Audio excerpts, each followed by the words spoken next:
I gotta say, I love the concept. You're doing a great service to this industry, so I'm super excited to be here. Creating a podcast video series that focuses on the amazing stories within our space.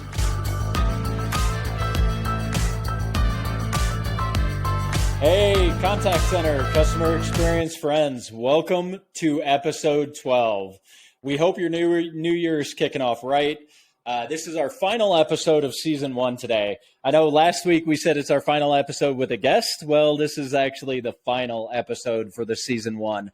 And we're really excited to kind of wrap this up, talk to you guys about, our week, in between Christmas and the New Year, talk about their favorite episodes, favorite moments, the learnings. So, we're going to get right into this. But as always, our intent is to inspire the next generation of CX and contact center leaders and professionals through sharing stories from people in the industry. We want to really change the narrative that contact center and customer service jobs have no future.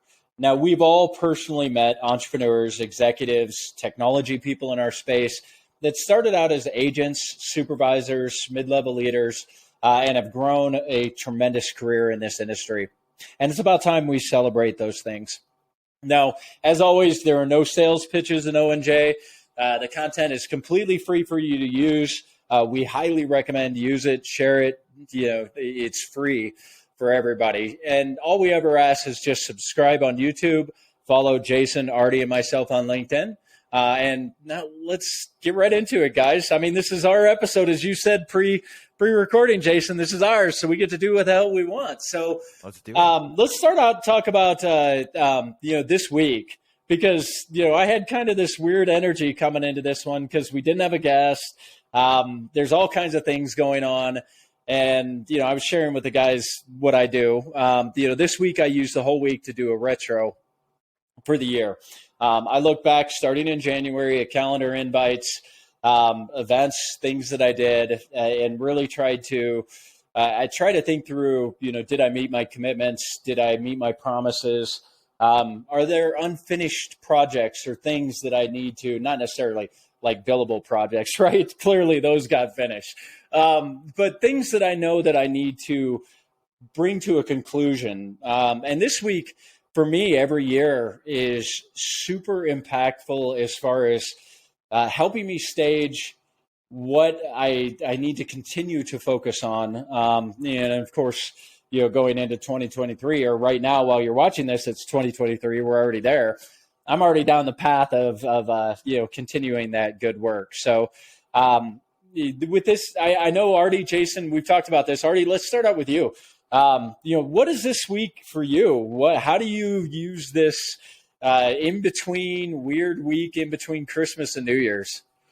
Yeah. First off, big thank you, Fred and Jason, for an amazing season 1. Also, big thank you to all the viewers. I know some of this is long format or some a long format podcast. So I know you as viewers, it's hard to stick through a whole hour of this content, but hopefully you'll find little nuggets here and there. And we appreciate you staying on for the whole season, and hopefully you're excited for season 2.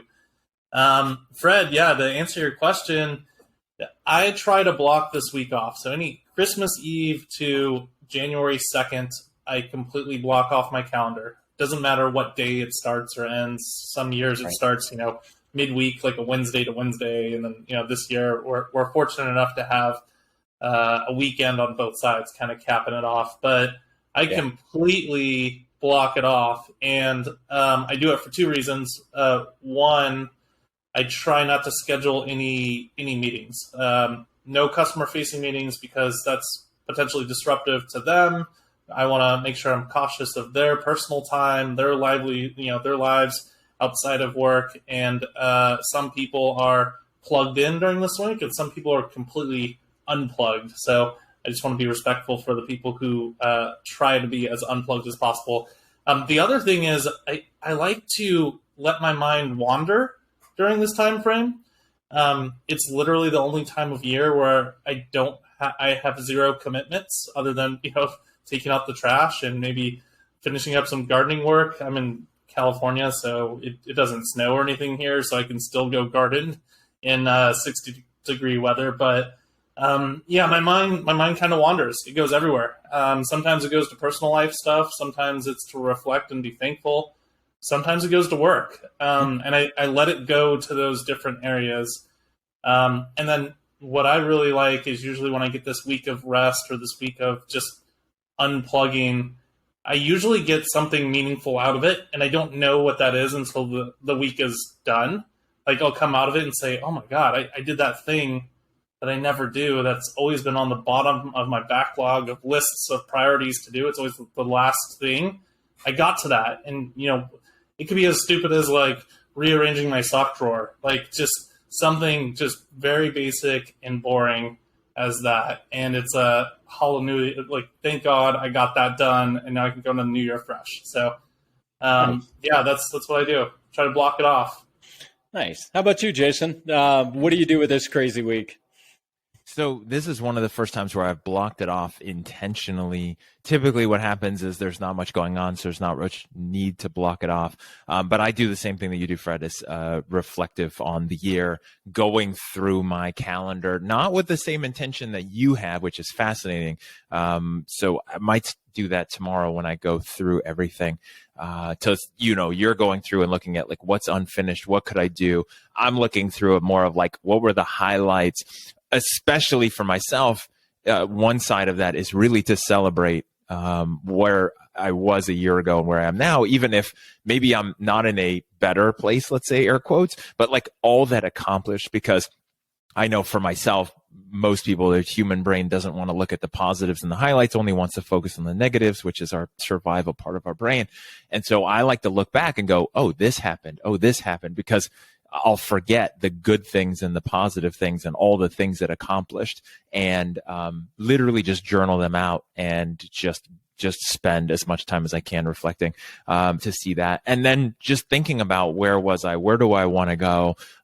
For me this year in particular, there's been some shifts that are happening with revenue and business focus. And it's like, okay, based on that, what do I want to do and focus on with my time? And where do I want to spend my time and energy?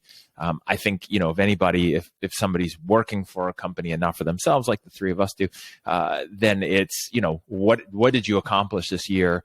And then what do you want to accomplish? What are your goals? How are you going to get there? What do you need to do different, right? Do more of or less of in a regular basis, right? Mm-hmm. And a lot of times, for myself, I get stuck in a trap of, okay, let's just do more and work harder and do this. And it's like, wait a second, where could I work smarter, not harder? As my dad always tries to remind me, what should I do more of and what should I do less of? Right. What's interesting, Jason? I tend to, as you're going back through it, when I go through looking for, uncompleted things, intentions, did I meet my promises? I always find those pieces at the same time. I think for me, I find those celebration pieces, right? Because you're looking at the meeting invite, you're going back to old notes, you're kind of remembering the event or the conversations, and you just celebrate when you know the wins. For me, it's what worked for me. This hasn't been something I've done forever. This is only like the last 5-ish years where I really got intentional about this week. Because in the old days, back in premise hardware, this week was always the busiest week of the year because everybody had to have their equipment in their offices and at least powered up in order for taxes, right? To be able to recognize those. Whereas once we moved to cloud and started heading that direction, it became slower and slower. And then the ability to actually block off this week became a reality, right? So this is still relatively new for me. But, I find the same thing that you end up unintentionally, I guess I get to see those things too. And recognize, that was a win. I really helped somebody out there, or, somebody really came to my side, and and all kinds of wins in this. Yeah. And in the recordings and, the O&J story as it's building, I guess. Yeah. Yeah. Well, and what I would say too is, obviously we're recording this in this this odd week, right? Where it's Right. perfectly timed, like Aarde said, where it's like weekend to weekend.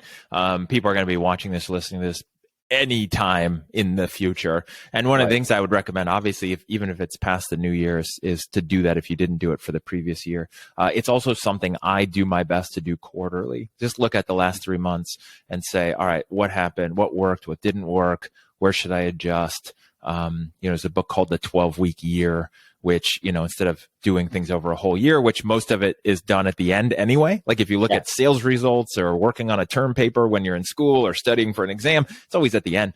And so like just break it up into 12-week years, right? Quarterly years. And then just do that reflection. That way it's just, over and over again and easier to pivot. Yeah.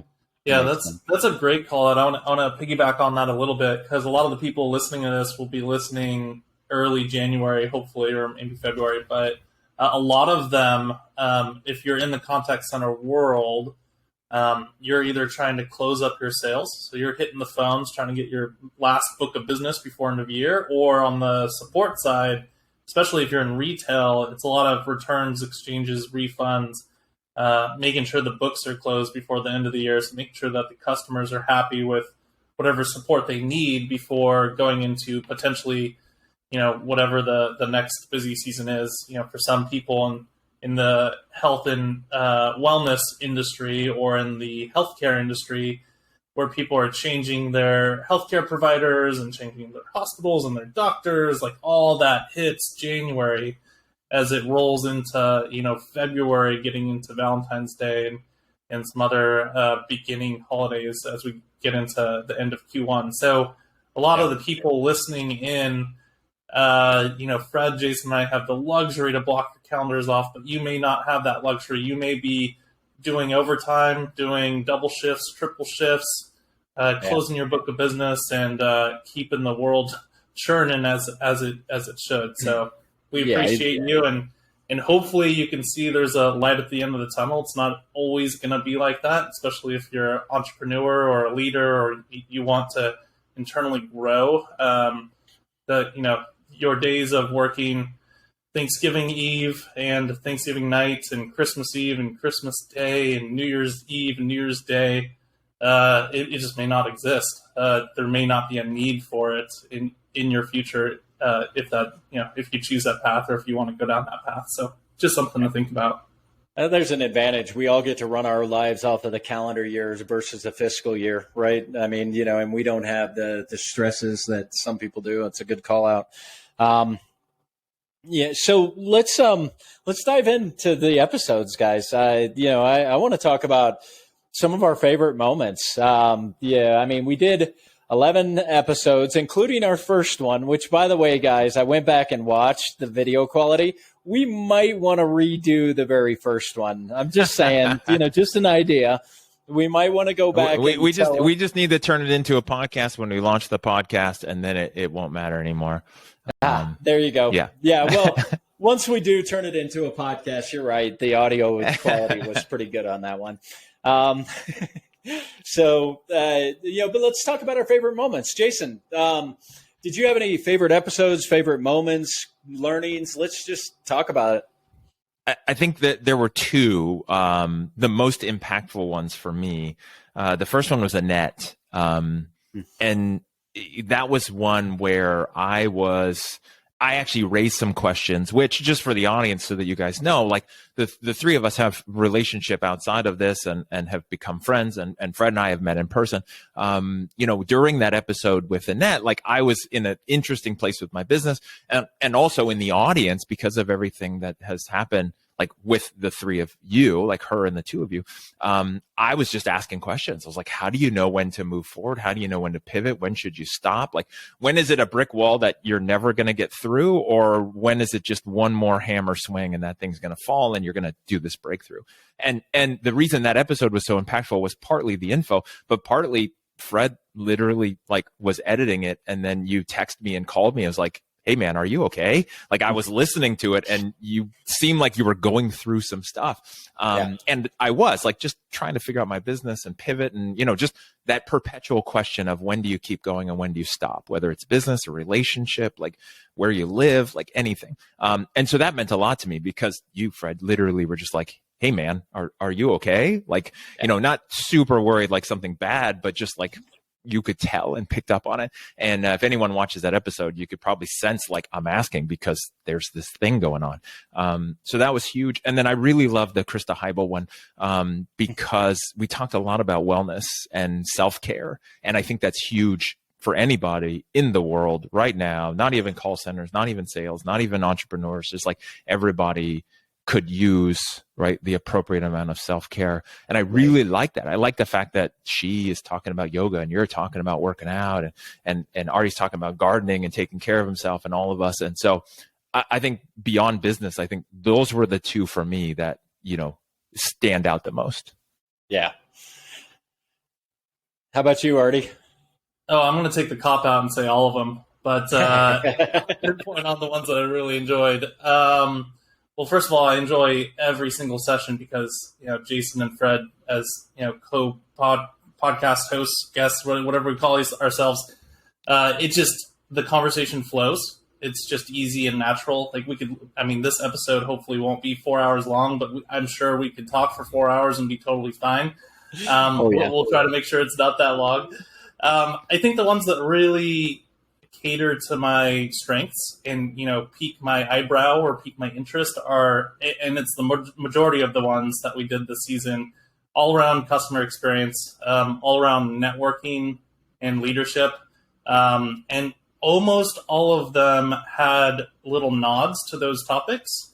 And we drilled into specific areas. We talked about microeconomics and the recession. We talked about, a little bit of technology as well. We also talked a lot about people skills, process a little bit as well. The one that I want to drill into because it just, when she was talking, it was just like light bulb went off, was episode 9 with Jill Blankenship and how she was talking about, and a lot of us who are, air quotes here, successful in the customer experience contact center sales world, we never went to college and said, "Oh, I'm going to do that. I'm going to be like a contact center leader or manager, or I'm going to oversee a team of 100 people who answer support calls or sales calls or whatever that is." Like not a lot of people, I say no one, but not a lot of people go to school and come out and say, "That's it. That's what I'm doing." Some people do. The few people that really enjoy that area do. But I loved her origin story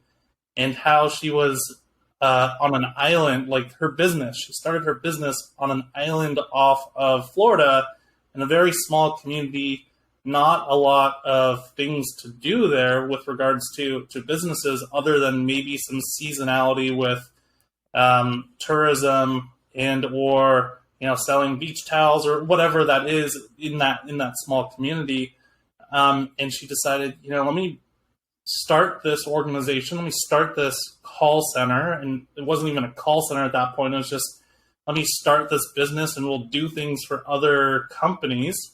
And it turned into, well, what's the thing that other companies hate doing? Taking calls. Okay, we'll focus on that as the area of focus.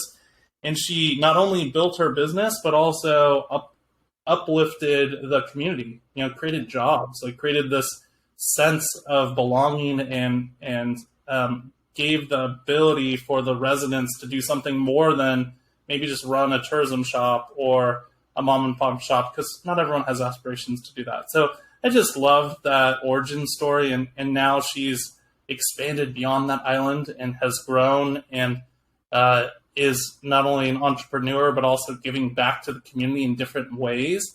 And I just think that's amazing and inspirational. And anyone who's listening, if your physical location is hindering you from maybe hitting your goals, just watch that episode and think about her origin story, because she broke through, to Jason's point, that wall. She swung the hammer one extra time, broke down that wall, and then created her own business. That's just inspiring. Yeah. I struggle finding my favorite one too. I mean, Krista's was so much fun to record, and because of the subject, right? I think the subject, and there was some other content in there, but the wellness in particular. I mean, you guys know how passionate I am about, lifting weights and making sure that I have that time. I mean, I really enjoyed that one, but Dan's and covering, from SimTrain, covering all the training gaps, Renell, which hasn't officially posted at the time of recording, but by the time this one comes out, his will have been out for a couple of weeks, and his sales knowledge. The thing that struck me though, is over and over, from whether it was Anthony, Krista, Gary, Steve, which I absolutely love that one on leadership. But all these people started in different ways, from different places in life, including all of us. And it just kind of reiterates what I've always known and why I came to you guys, to do this, is because there's so much opportunity here. And there's so many brilliant people. And I keep getting reminded of this every time we have another guest on. I'm like, God, I know these people. I mean, I know them, and they're just awesome human beings. And there's so much opportunity. It just continues to reiterate why we do it. In the end, as long as we reach one person, we've done our job. Well, and I think you've really accomplished the initial idea that you had for this, Fred, when you approached both of us and brought us together, is the origins and the journeys, right? Is everybody that's been a guest started somewhere in the beginning on the ground floor, on a phone in a cubicle, most likely. And then they're where they are now. And I think that's so important, because those stories that you wanted to bring out and that we've all been a part of, I think is so valuable, because a lot of times people see someone, they think, oh, they're an overnight success. Oh, they've arrived. Oh, they've always been this way. Oh, they're just, this is just, they just made it. And it's like, well, I don't think you understand where everybody started. And, I think that's so valuable with what we've done. And you're right, all these episodes, each one, right? Even you think Gary Puddles, where it's like, you look, if you know Gary now, you just see him and you're like, oh my gosh, this dude just has it all. It's like, hear his story of where he started. And it's like, wow, I never would have guessed. Yeah, absolutely. Yeah. And over this last week, I was doing a little self-reflection, and I read a blog article where I believe it's MIT. They did a study of 100 people, I believe is the number, and they said to very young people, so people in their like 18, 19, 20, young as far as in their career, either they don't have a job or they're looking to start whatever their career is, and then also people who are a little bit older, so ending their career right on the edge of retirement. And then also they asked people who were in retirement homes, like literally 80 plus. And in those three sections, they asked them the same exact question, which was, if you had a time machine and could go to any time in your life, where would you go?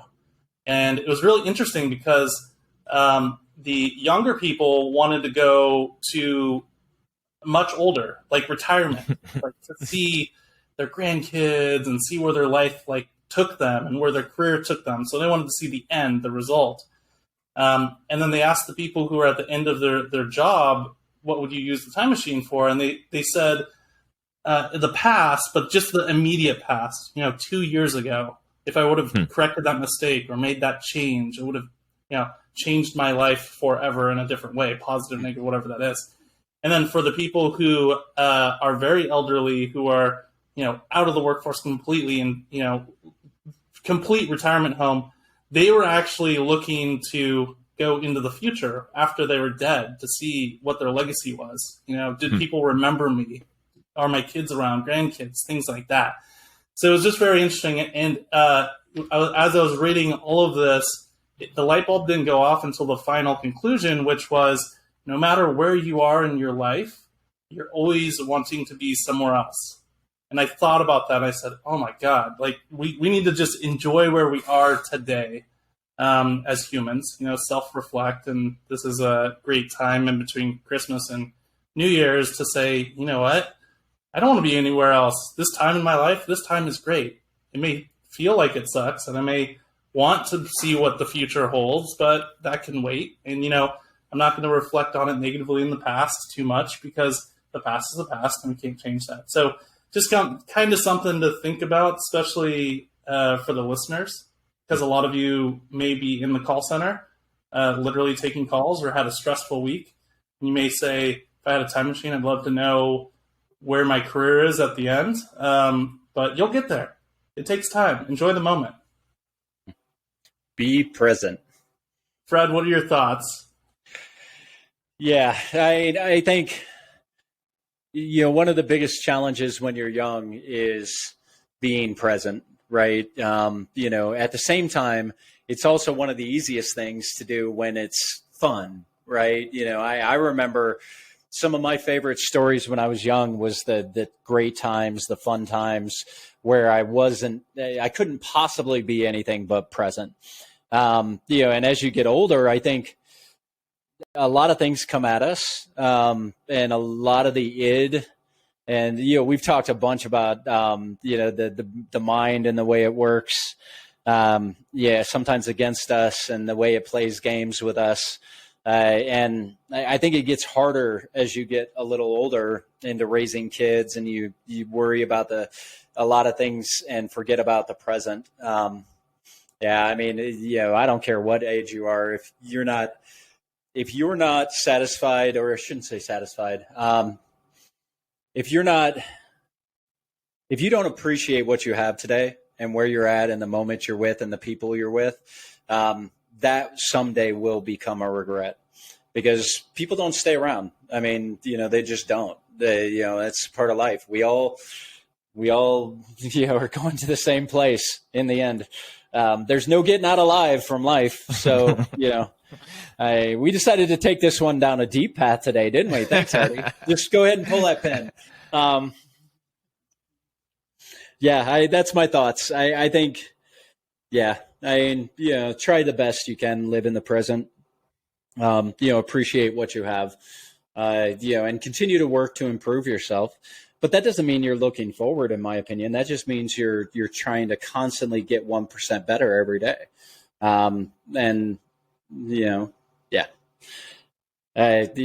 We could go on. I feel like that's heading down a path. Jason, do you want to take us back on track a little bit? Or no, do you want to take us further off track? No. I think that's good. I think that stuff is good to think about. I think it's usually shocking for a lot of people, and they don't necessarily want to think about that or stop their mind. I think, whenever you can to do some planning, some reflection, look back, try to be present and aware. It's just tough. The human brain, it's tough. It's not even a society. It's not even a culture or an era thing or a generational thing. It's just a human brain thing. The human brain is always just worried about the future, and it's just thinking in survival mode all the time and trying to regret the past so that it doesn't make those same mistakes, so that we just are still alive as much as possible. So I think that's just always there.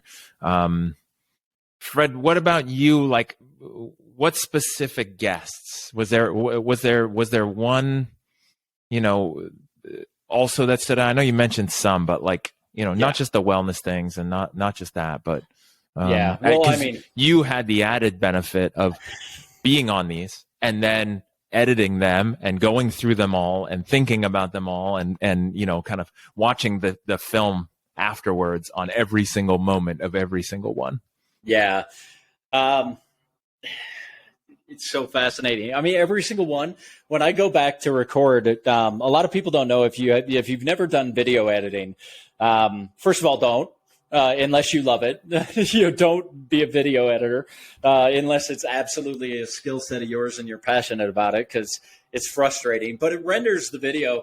You have to constantly kind of rewind and find clips. And so you're watching it over and over and over again. There's some of the episodes that I had to do multiple edits on because of our challenges with our recordings. I bet I watched it 10 times at least. So there was, there's so many things. I really enjoyed Annette, because Annette, it truly is outside of traditional contact center. And she's done so much great work and so much depth. I mean, we just scratched the surface with her. And I've got the advantage. I got to meet her. I've spent time. I've read her content, her books. I mean, she's just a rock star. And we didn't even scratch the surface. That's the thing. I kept going back. I know they're hour-plus episodes, but I feel like every time there's so much more that I would love to provide visibility to people in all these guests. It's so hard for me. Plus, they're all friends. I mean, you know this. These are all like people that I know. Some a lot more than others, like Steve. I really enjoyed that one, just because I love leadership. What else? Jim and the AI. I think that content for artificial intelligence and understanding, there's still such a gap in our industry between what is actually out there and what is the pie in the sky, shiny penny that everybody's trying to sell that isn't even close to where it should be. I mean, I think we brought out a lot of great content on artificial intelligence, just the reality of where it's at today and what we see for the future in this industry. And I mean, we're already seeing some of those things come true. So, I mean, there's so much, man. That's the problem. I can't just narrow down any one of them. I tried while I was thinking about this one, leading up to the recording. I was like, what is my favorite? Like I said, Krista's, was my absolute, that I had a blast recording that one. And that one was just a ton of fun. Plus you bringing out the book and the whole, the whole thing was, there was funny moments and there was a lot of great content and serious stuff. And yeah. So I really can't answer. I hate to take a cop out like that.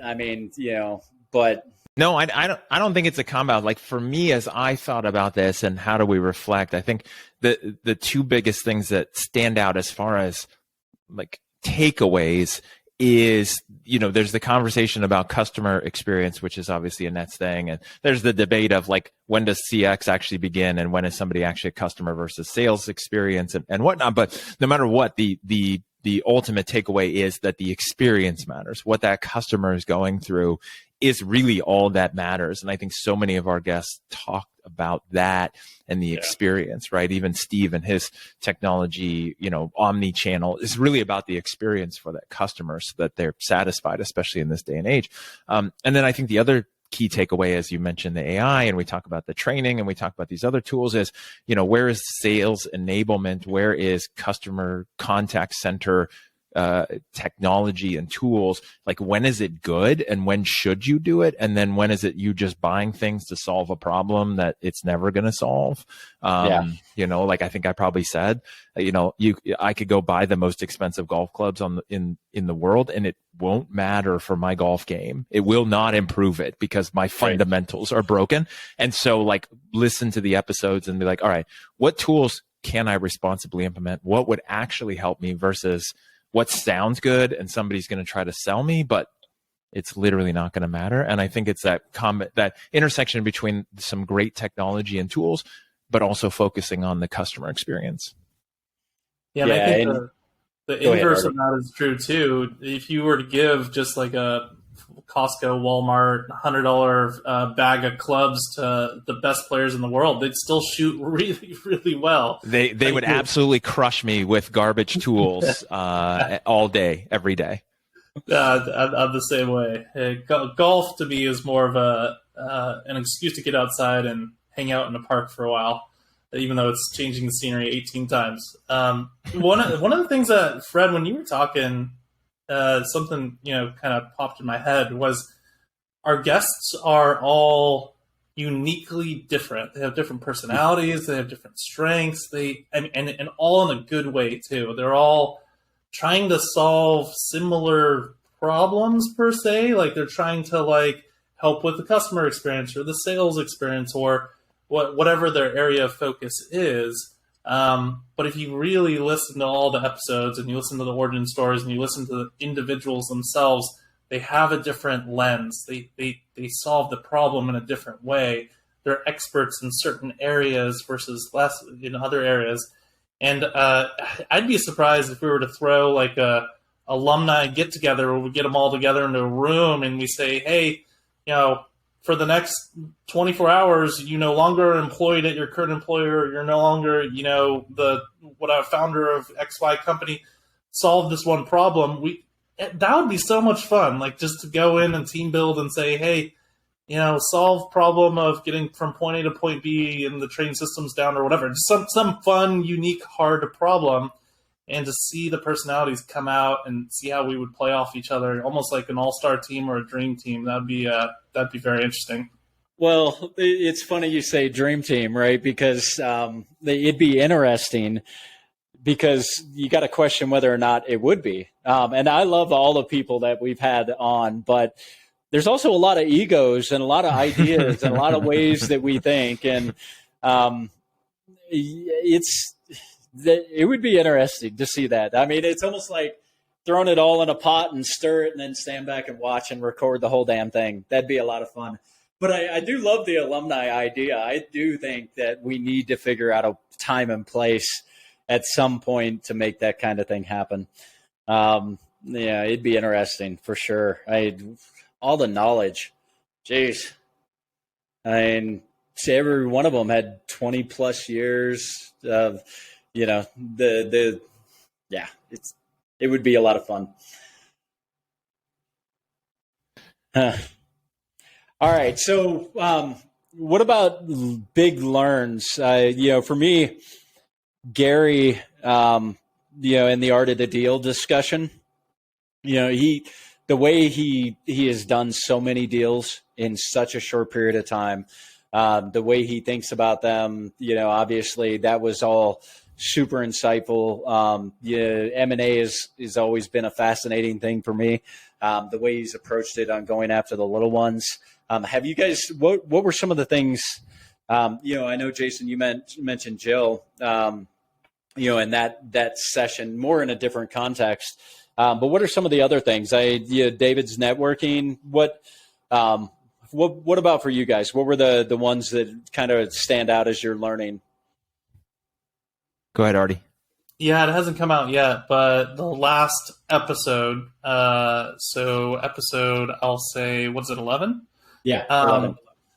We talked a lot about sales, and that's just not my world. I've got 20 years experience in the contact center world, and it's mainly contact center customer service. So outbound sales, selling a product, selling yourself, branding, marketing, that's a little bit more on my fringe. So I think I learned the most there, and I was surprised with what I learned, in that I didn't learn to become a better salesperson, because that, as almost like a viewer watching that episode while participating in it, that's not the lens where I'm trying to learn the most from. What I learned the most from was the way that Ronell focuses on business and focuses on creating a network around him, and that network is sales. Like the better the warmer the hot tub you make, the more people want to go in. If it's cold outside and your hot tub's freezing, like no one's going to want to jump in. You got to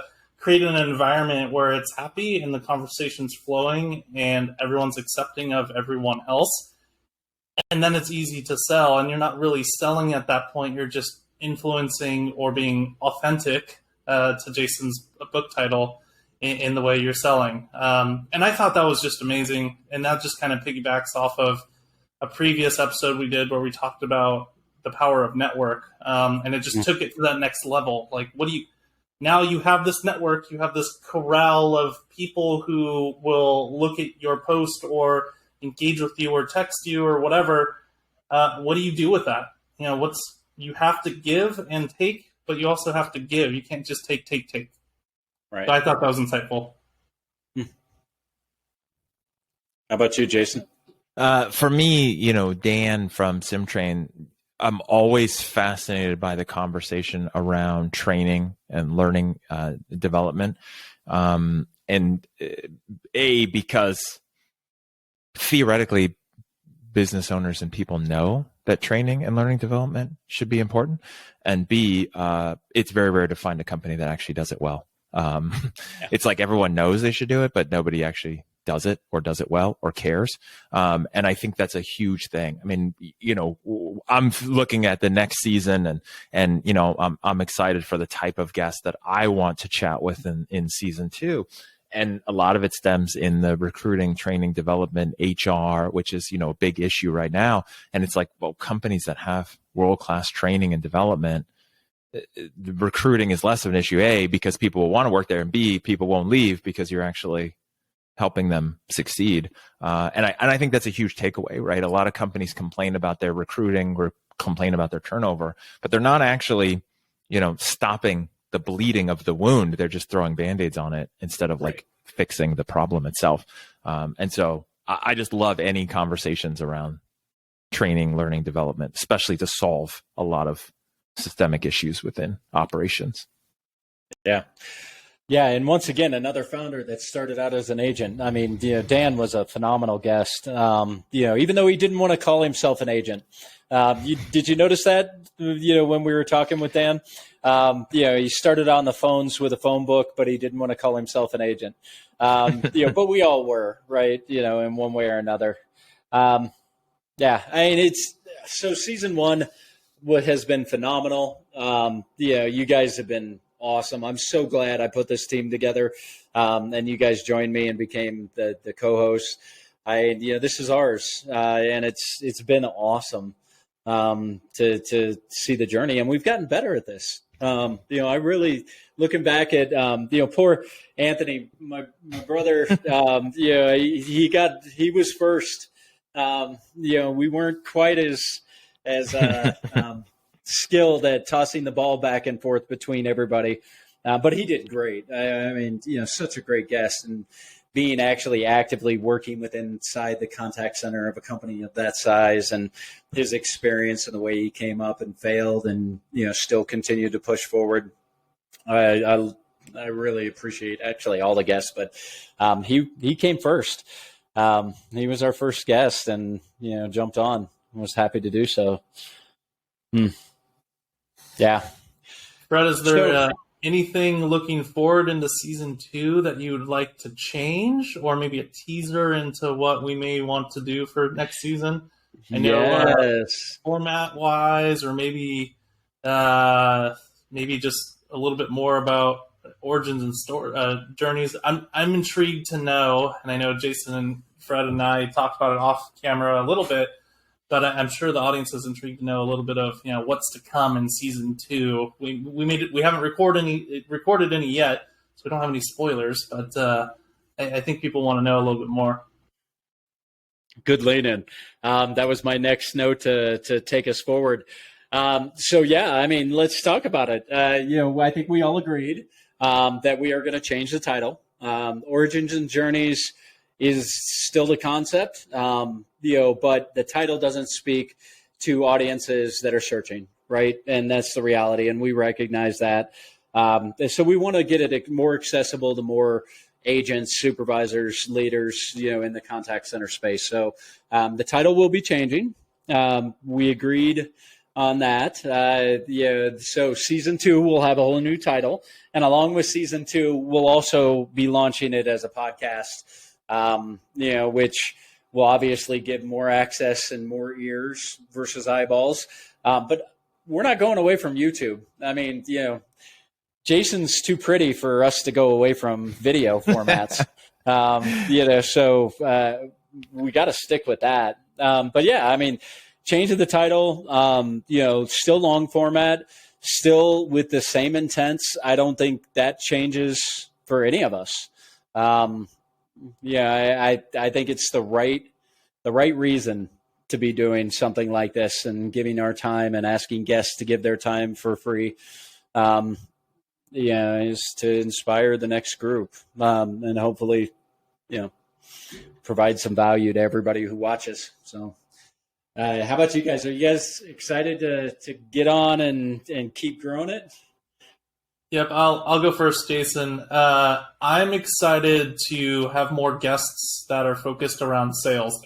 Like I said earlier, that is my Achilles heel, my weak point. Obviously, that's Jason's stronger suit. So I'm excited to get out of my comfort zone a little bit, learn a little bit more, ask questions, be inquisitive. I don't like being a subject matter in anything, really. I like being that learner. So anything I can do to sit and learn is better. So I'm excited for potentially having some more sales-driven conversations, maybe even marketing and design too, if we get that far down.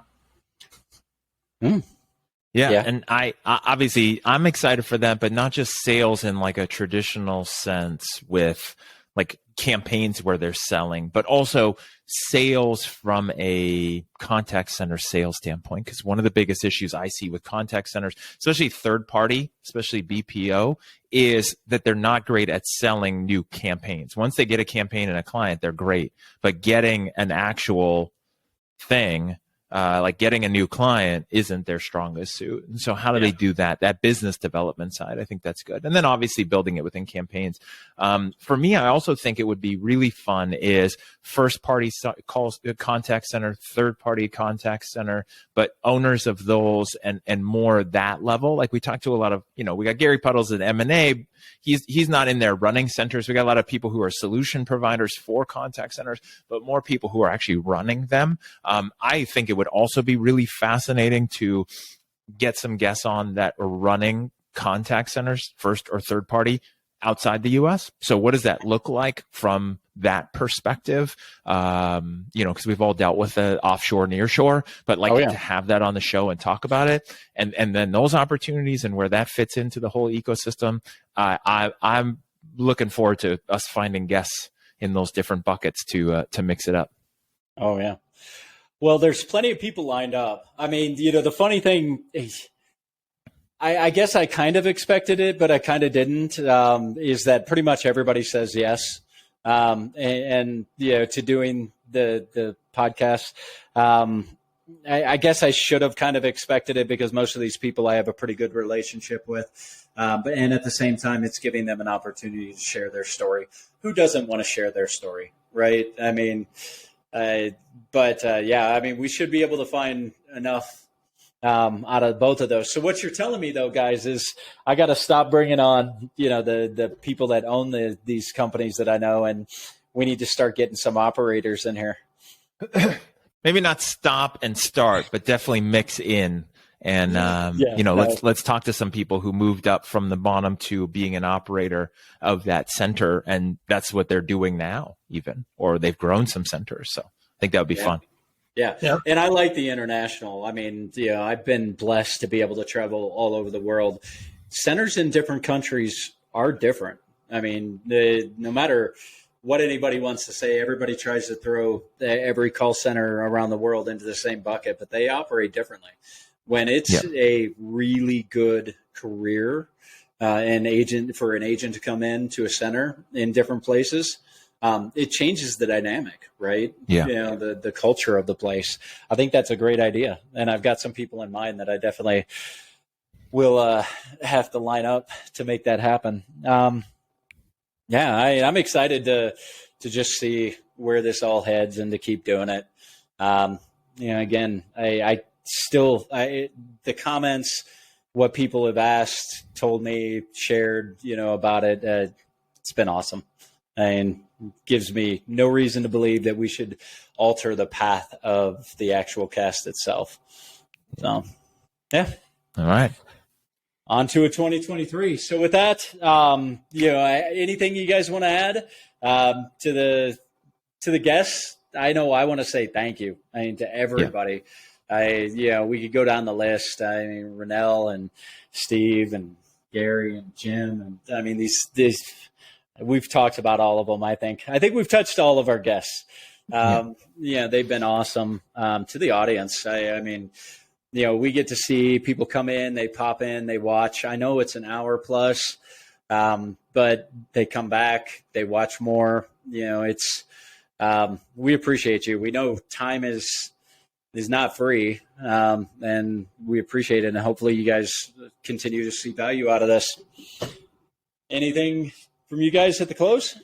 Yeah, it's just a big shout out to you, Fred. I know that Jason and I, we come along for the ride, and we get the luxury of having set blocks on our calendar. But Fred, you're doing a lot of the back office work. You're doing a lot of the editing, a lot of the finding of the appropriate guests, calendar merging, making sure everyone can be on time. We had to re-record an episode because of some technical difficulties. So, I mean, you're throwing a lot of time, energy, and hours. So I just want to say thank you. It's very easy for a project like this or a podcast like this to fizzle away because it's just too time intensive.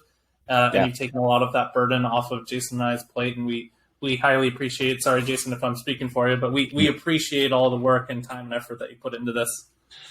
Yeah, you're very welcome. And you guys, if you wouldn't have joined, I didn't want a voice. I wanted voices, and I don't think just hearing me is what creates something long term. So thank you guys for agreeing to come along with me in this and be a part of this. This is our show. I mean, it's been awesome. But yeah, thank you, Aarde, but thank you. And I will second all of that. And I'm super excited for season 2 for 2023 for putting in place the stuff that we've all learned from these guests and where we're going to go in the next season. Awesome. Well, with that, this will be our shortest episode ever. Thank you guys. And, we'll be announcing season 2 as it kicks off. Give us a little bit of time. We got to do some rebranding and some work. But we'll get back on track and on the regular schedule. And we really appreciate you guys watching. With that, have a great 2023. Take care.